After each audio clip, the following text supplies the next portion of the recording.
Judicator. To the Soul Menites, the Judicator channels Menoth's wrath by delivering the punishment of fire unto heathens. In support of its holy mission, prayers are inscribed upon each armored plate, upon each fist and flamethrower, and upon every rocket, blessings that help sear judgment into the flesh of the faithless. Its engines and armaments roar to the beat of its steps and the melodies sung by the great choirs of Menites that follow it into battle.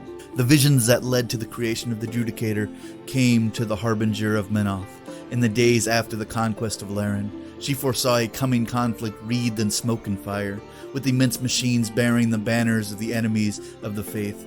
Where they clashed, the earth itself was sundered.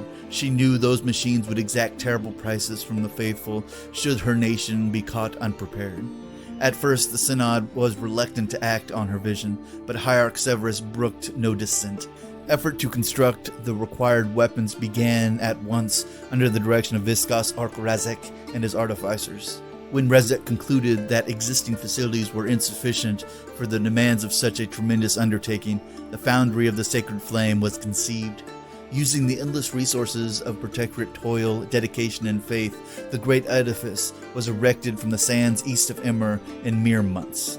The nation spared no expense in its construction, though the lives of many laborers were lost in the rush to completion. The manufacture of the Judicator began even as the first choirs arrived to bless the factory, its laborers, and the product of the great work. The Soul Menite artificers faced numerous challenges in the design of the Judicator, lacking the industrial resources of Signar or Kodor, and possessing fewer specialized arcane mechanics. The artificers found themselves unable to create colossal-grade cortexes, similar to that of either nation. They turned instead to their faith, prayer, for inspiration to craft devices that would channel the power of the Creator into its finest cortex they could produce. As with the Vessel of Judgment, they outfitted the Judicator with a holy reliquary containing the interred remains of a favored priest who had died in battle and whose essence would serve as a reservoir for divine energies. These would be humble servants of the faith whose loyalty to the Creator outlasted death.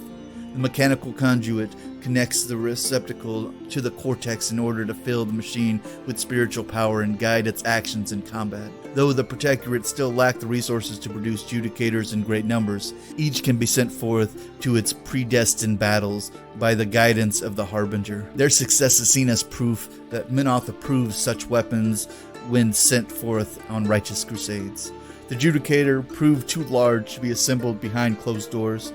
Even the massive foundry of the Sacred Flame and the artificers moved its final stage of construction outdoors. Under the desert sun, expert mechanics and chanting priests oversaw the assembly as teams of laborjacks operated winches and hoists that lifted the massive limbs and armor plating into place. Choirs gathered to sing benedictions as workers stoked the Judicator's heart fire for the first time, and the great weapon of faith took its first steps. Bearing shoulders filled with dozens of rockets, the Colossal can fire withering barrages without concern for precision. The weapons can reduce entire columns of troops to blasted ruin. The machine sprays Menoth's fury, then to otherwise unassailable trenches, and use the mighty fists to crush those few who survive. If innocent perish amid the Judicator's unleashed wrath, they will find solace serving Menoth in the city of man. Those who follow the machine into battle fearlessly chant and pray their devotion, knowing they will walk in the footsteps of their God's will. Well, I suppose, very much like Menoth's followers with the Protectorate, if you die and it's caused by the Protectorate, then don't worry, your soul will be saved because you were killed by a holy zealot, and that makes it okay.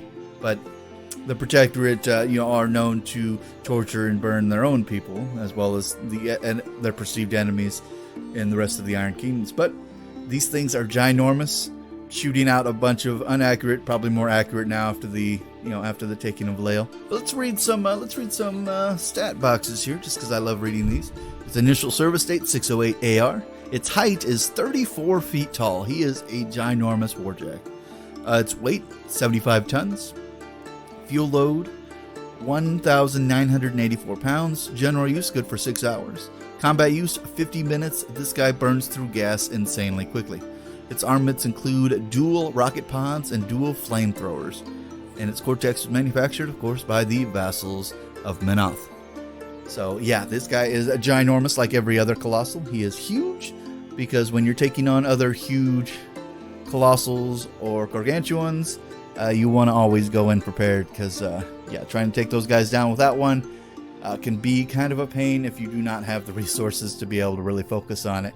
So, but let's read here their Mark 4 stats and see how good this guy actually is. Alrighty, the Judicator.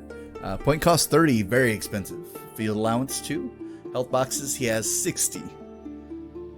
His ability, he has Breakthrough, Slam, Trample, Pathfinder, Headbutt, Dual Attack, and he is a construct, so nothing much changed there. Speed 5, Mat 6, Rat 5, Defense 8, because most Colossals usually do not have good defense.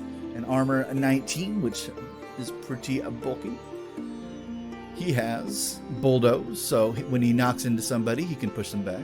When this model is base to base with an enemy model during its normal movement, it can push that model 2 inches directly away from it.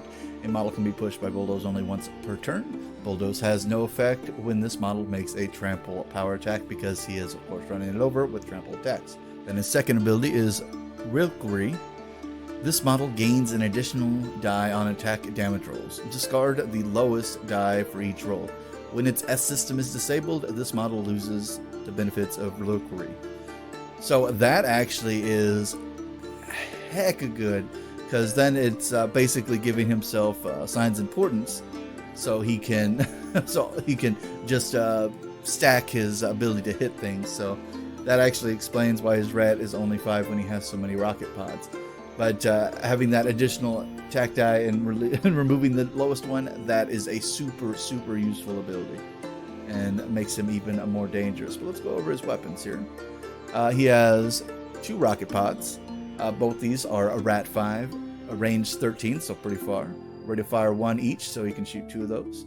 AoE 3, so he can hit the model directly hit, plus 3 models within 3 inches of it.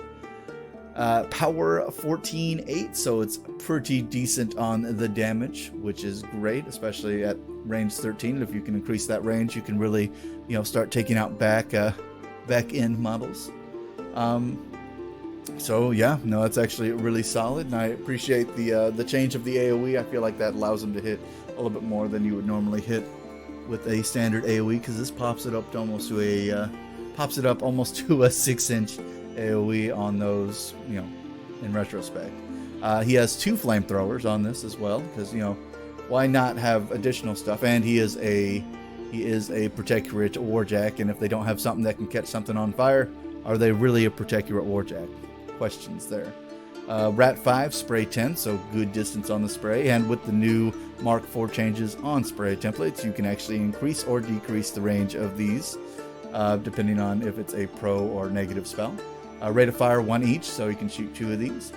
He has Gunfighter, which means he can shoot this into models he's within melee with. Unlike the rocket pods, where he would get a negative bonus with his flamethrower, he does not get that negative bonus if he's in melee with that model he's shooting. It is a fire damage, and it does cause fire continuous effect, and it is a POW 12, like most flame weapons.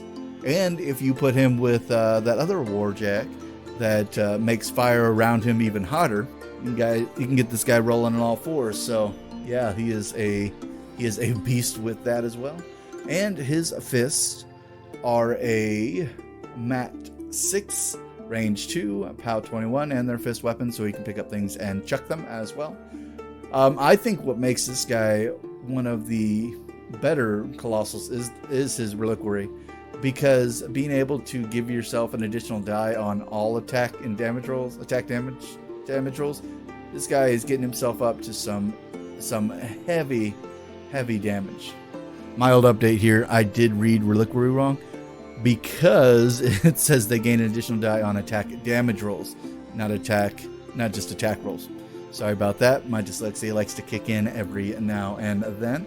But unlike hitting better, he is damaging better. So that's even better in the long run, which I feel like that is still one of his strongest abilities, because having 3 dice on it, then you can really fish for as many high damage power attacks as you can, and you can boost that on top of it. So you can get 4 dice and clear out the lowest one, that is always a very useful thing, and it requires a lot less focus for him to have to use in the long term, so he is very self-sufficient. And for anybody who has to run warjacks and warcasters at the same time, having a warjack that you don't have to force feed focus is always super useful. But